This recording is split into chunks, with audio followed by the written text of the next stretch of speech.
Como cada fin de semana, es un placer llegar hasta sus pantallas. Esto es A Puerta Abierta. Hoy conoceremos en detalle la Ley 974 de Unidades de Transparencia y Lucha contra la Corrupción. Estaremos presentes en el aniversario del departamento de Cochabamba, donde nuestro vicepresidente Álvaro García Linera entregó obras significativas para los distintos municipios de ese departamento. Y finalizaremos acompañados del experto en políticas tecnológicas, Ramón Sánchez, para conversar sobre el desarrollo y la influencia de las tecnologías a través de las redes sociales. Bienvenidos.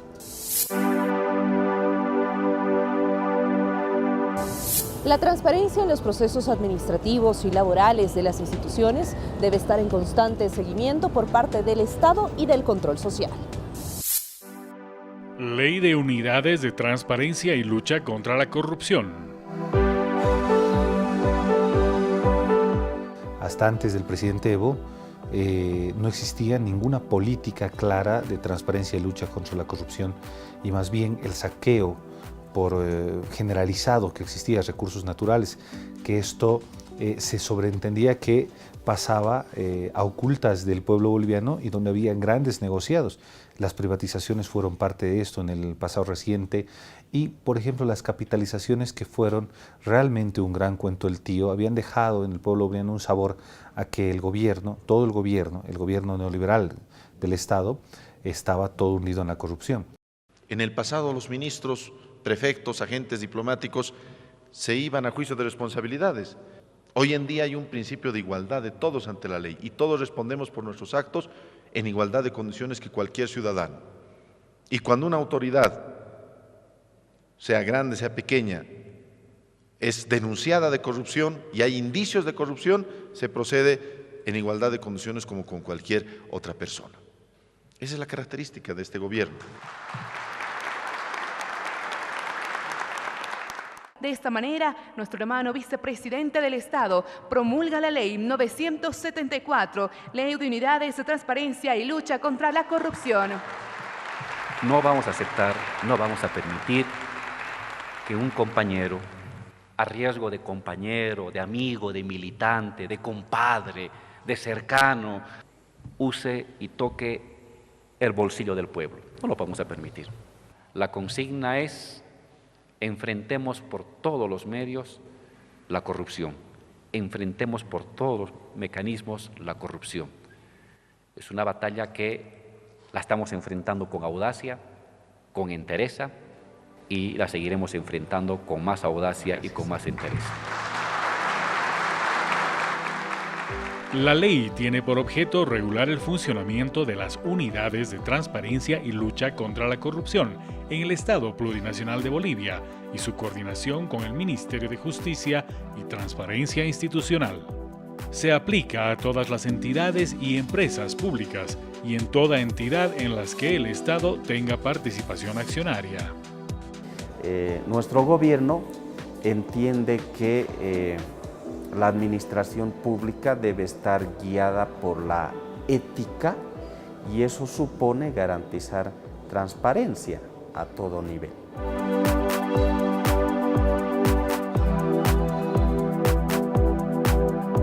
Las entidades públicas del nivel central del Estado tienen la obligación de contar con estas unidades, como el órgano legislativo, judicial, electoral, Tribunal Constitucional, Ministerio Público, Contraloría General del Estado, Defensoría del Pueblo y Banco Central de Bolivia. Fuerzas Armadas y Policía Nacional contarán con dichas unidades bajo tuición de los Ministerios de Defensa y Gobierno.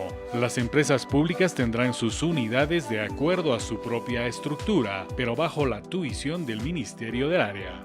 Las entidades territoriales autónomas, gobernaciones, municipios implementarán unidades de transparencia de contar al menos con 30.000 habitantes. El resto tendrá un responsable para conformar consejos mancomunados. Las autonomías indígena, originario, campesinas deberán garantizar mecanismos de transparencia y lucha contra la corrupción en el marco de sus procedimientos. Ahora las unidades de transparencia son unidades autónomas de sus MAES para su funcionamiento al interior de sus instituciones y tienen la función de denunciar, conocer denuncias y proteger la identidad de los denunciantes y poder investigar posibles hechos o casos de corrupción. Pueden pedir información sin pedir permiso a nadie, sin pedir permiso a la MAE, de forma directa sobre cualquier proceso o denuncia en cuestión, incluido procesos de contratación, de licitación en cualquier nivel del Estado, y cuando conocen, por ejemplo, en términos preventivos, de que existe un posible indicio de corrupción, puede solicitar a la MAE que pare ese proceso de contratación para evitar que el Estado sufra algún tipo de daño económico. Y en qué casos el Ministerio de Justicia y Transparencia Institucional conoce de forma directa casos. En los casos en donde el posible daño económico al Estado supere los 7 millones de bolivianos, donde posiblemente esté involucrada la MAE de la institución, donde posiblemente esté involucrada la propia unidad de transparencia, donde exista la decisión del presidente que se investigue algún hecho o caso concreto de corrupción. Crearemos el sistema SITPRECO, que es el Sistema Informático de Transparencia y Lucha de la Corrupción, para que en línea todas las unidades de transparencia estén conectadas al Ministerio y en tiempo real nosotros vemos cuáles son las acciones que llevan adelante. Entonces existen mecanismos también para controlar que la tarea se está llevando adelante. Las unidades de transparencia y lucha contra la corrupción deben promover e implementar planes, programas, proyectos y acciones de transparencia, prevención y lucha contra la corrupción. Gestionar denuncias por posibles actos de corrupción a denuncia o de oficio. Proponer reglamentos, manuales, instructivos referidas a sus funciones. Desarrollar mecanismos para participación ciudadana y control social. Apoyar la rendición pública de cuentas. Asegurar el acceso a la información. Promover la ética de las y los servidores públicos. Hay un elemento muy importante que incorpora esta ley y es precisamente la reserva de la identidad del denunciante.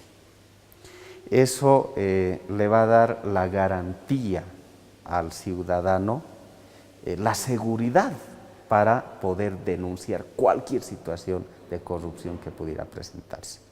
Entonces, eso a nosotros nos permite asegurar que esta ley va a cumplir con sus objetivos y vamos a tener mayor eficacia en la lucha contra la corrupción y en garantizar transparencia en la administración pública.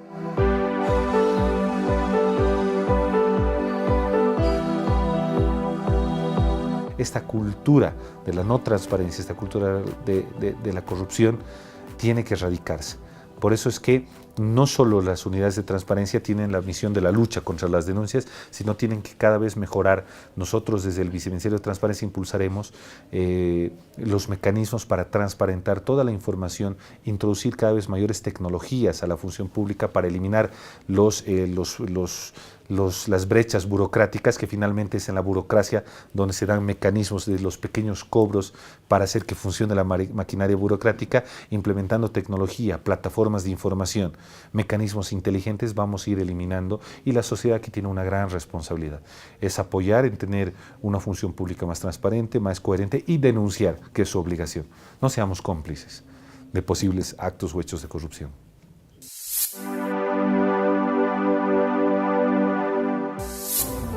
Y al regresar, Cochabamba será nuestro destino. Siga con nosotros.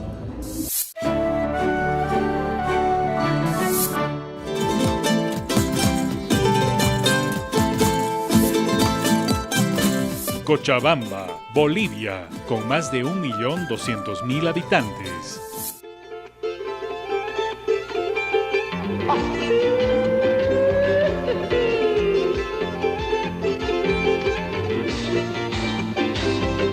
El gasero no venía, era esperar más antes, como yo me recuerdo años pasados, que 2005, por ahí íbamos a ir a yacimientos a golpear la puerta.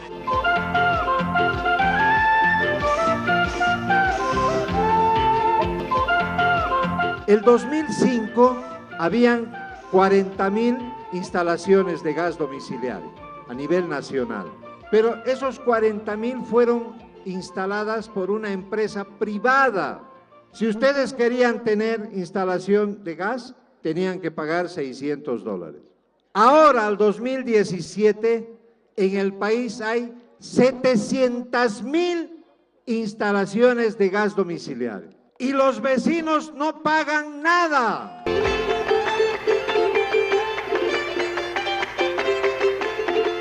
Estaba viniendo por la carretera y pasé por la refinería.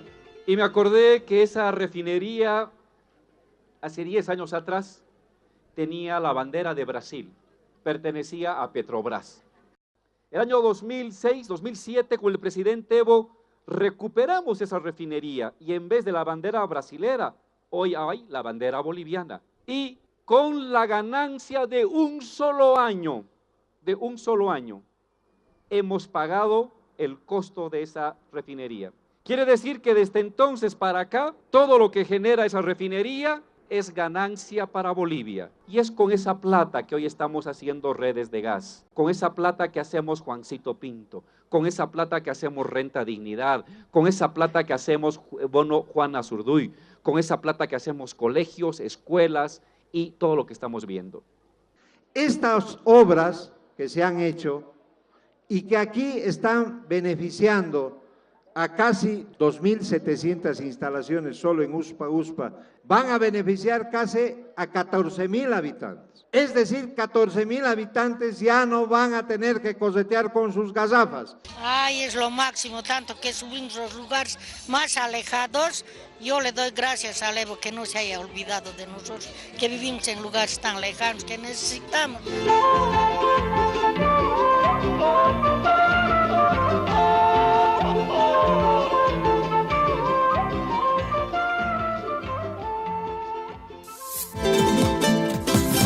Bulo Bulo, Cochabamba, con más de 15.000 habitantes.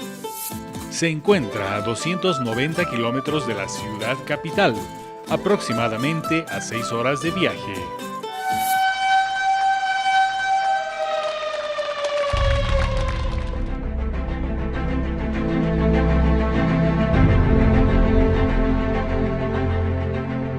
Presidente, hoy día usted pone en marcha el sueño de los 192 años de todos los bolivianos, que es la industrialización del gas, porque transformamos el gas en un fertilizante.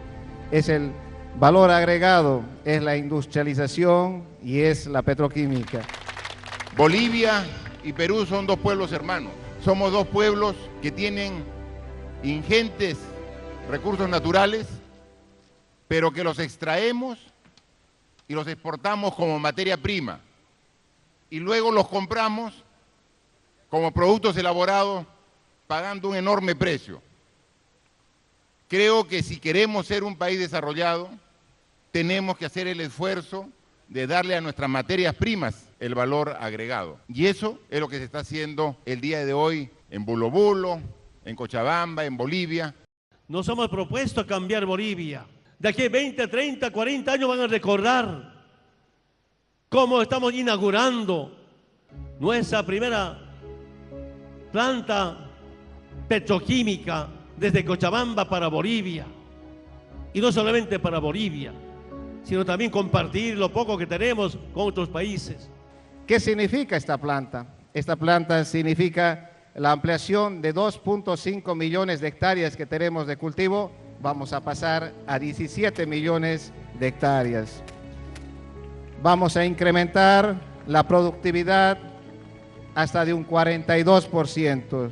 Vamos a tener una seguridad alimentaria, vamos a mejorar la economía del agricultor boliviano. Saben, hermanas y hermanos, esta industria no es con crédito internacional, no es con crédito de China, ni Corea del Sur, no es de Europa ni de Estados Unidos, son con nuestras reservas internacionales.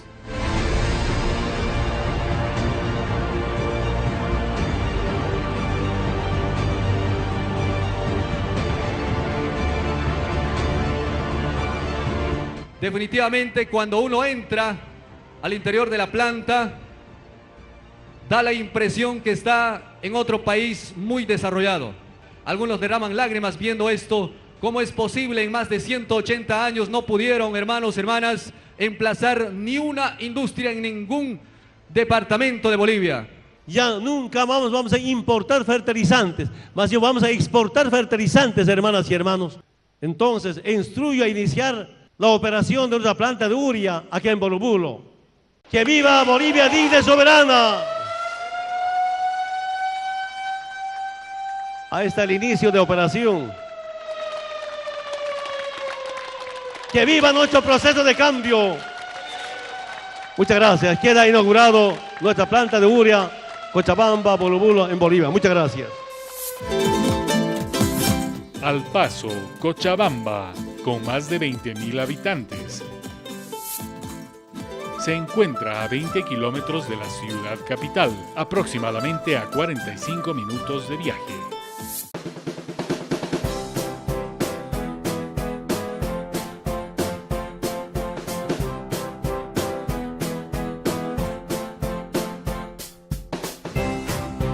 A nombre de la comunidad educativa El Paso, queremos agradecerle al mismo tiempo darle la más cordial bienvenida a nuestra unidad educativa. Esta es su casa, compañero vicepresidente. Y esta infraestructura nosotros hemos esperado más de 5 o 6 años. Por eso tenemos que estar agradecidos a nuestro presidente, a la cabeza de nuestro hermano presidente Evo Morales Ayma, también a nuestro vicepresidente del Estado Plurinacional de Bolivia. Un gran aplauso para nuestras autoridades y su equipo de gestión, compañeros del ministerio.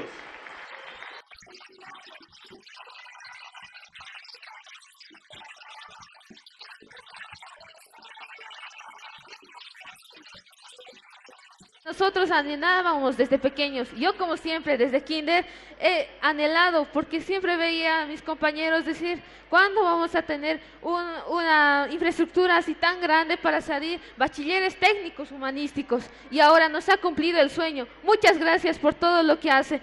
Este colegio es para que estos jóvenes, esos niños, se formen con ciencia y con conocimiento. Eso quiere Bolivia, y para eso es ese tu colegio.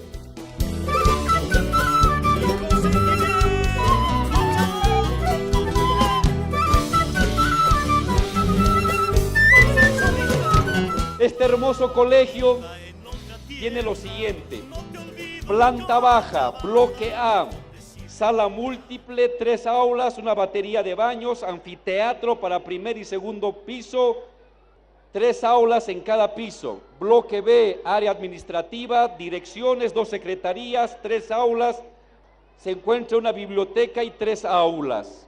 Y aparte está el tinglado, estimado concejal. Todo esto ha valido, ¿cuánto crees que ha costado esto?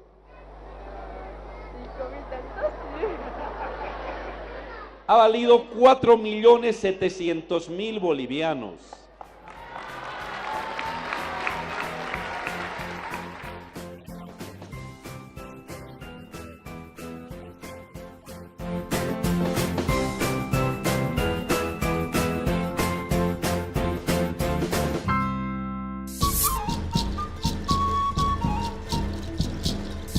Y cuando regresemos, Ramón Sánchez nos hablará de un tema actual y vigente: las redes sociales, las nuevas tecnologías digitales y su influencia en la sociedad.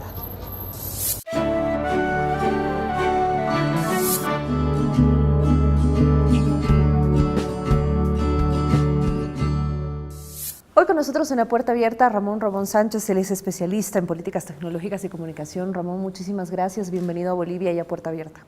Muchísimas gracias, un placer siempre estar por aquí.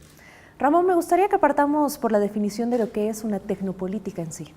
Bueno, antes de definir qué es tecnopolítica, sería bueno definir qué es sociedad red, que no es ni más ni menos que los ciudadanos y ciudadanas, hasta hace no mucho, no teníamos el acceso a la sociedad del conocimiento, no teníamos acceso a Internet. Hoy en día, todas y todos, o gran parte, lamentablemente no todas y todos, tenemos la capacidad de poder consultar información de cualquier tipo en Internet. Y usamos Internet, las páginas web, para comprar, para viajar, para relacionarnos, para todo eso. Y una vez definido qué es sociedad red, podemos definir qué es tecnopolítica. La tecnopolítica no es ni más ni menos que el uso táctico, estratégico y político de las redes y de las herramientas que hay en red para que los ciudadanos nos organicemos y pasemos de la simple protesta o indignación a la acción colectiva.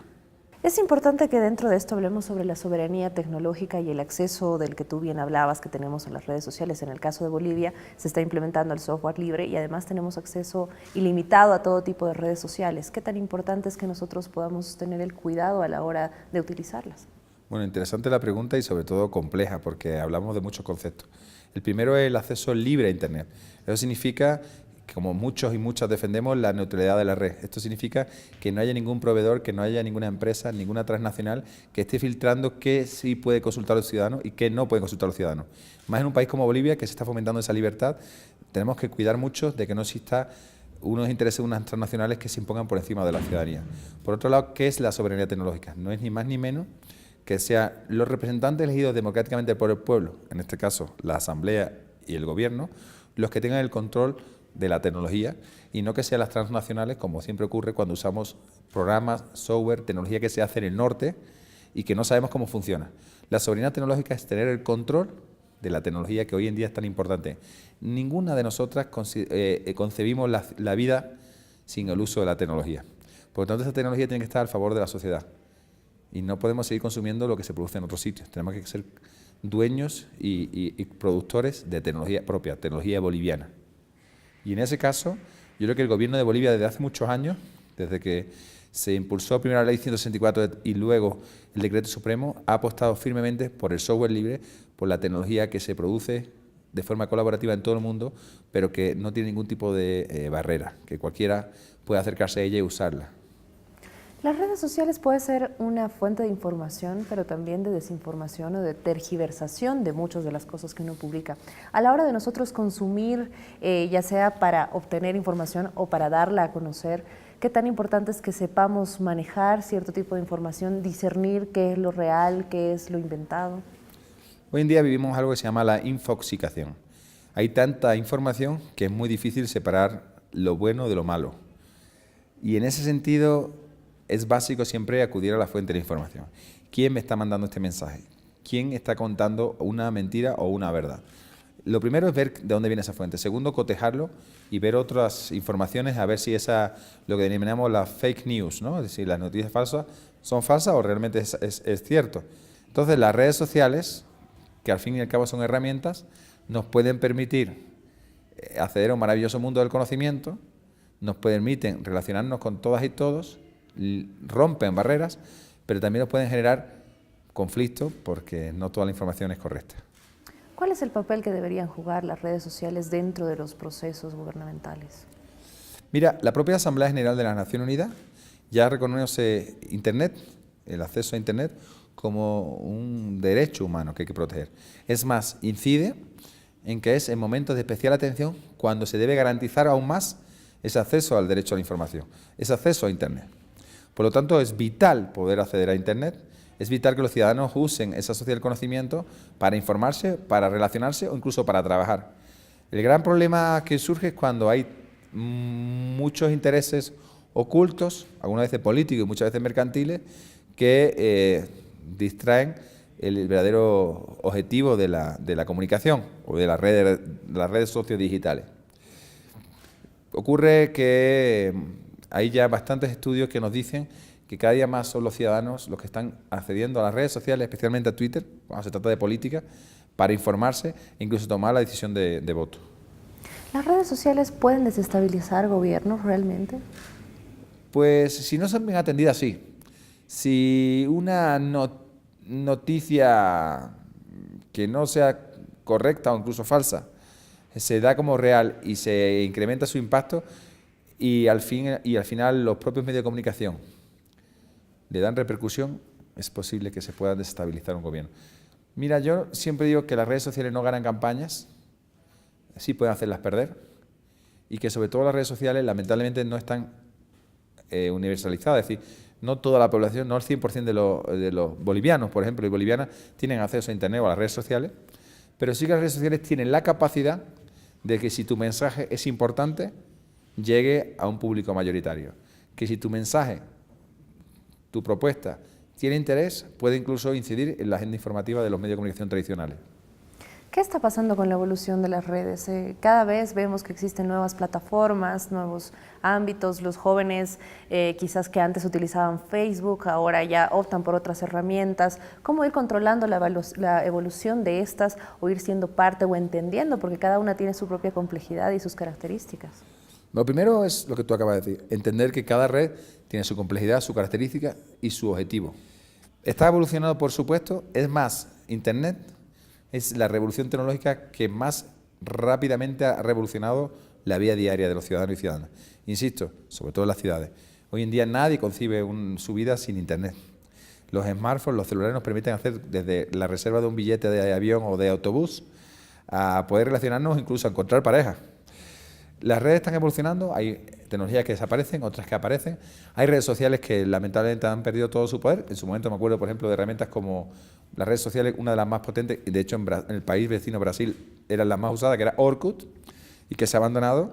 Redes sociales como Foursquare, que tuvieron su impacto y poco a poco han ido cayendo. Hasta hace un año se hablaba de que Twitter podía desaparecer.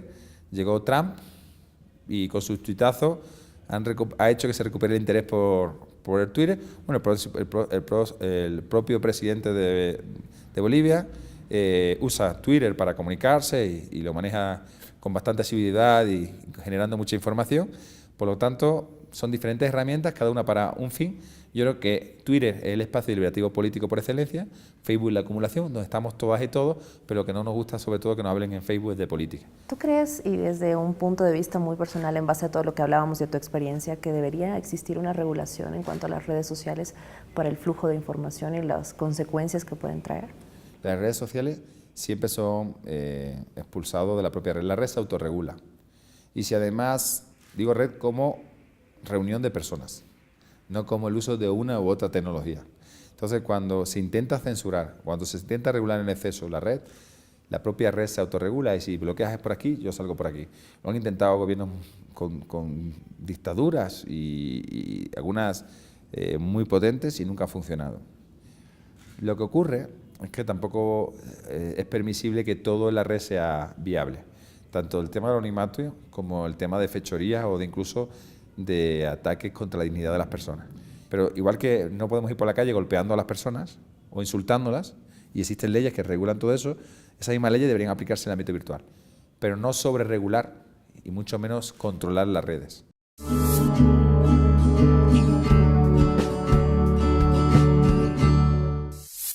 El tener la capacidad de discernir e interpretar los mensajes que recibimos de los medios masivos y de las redes sociales es una tarea responsable para precautelar el bienestar tanto individual como de la sociedad en su conjunto.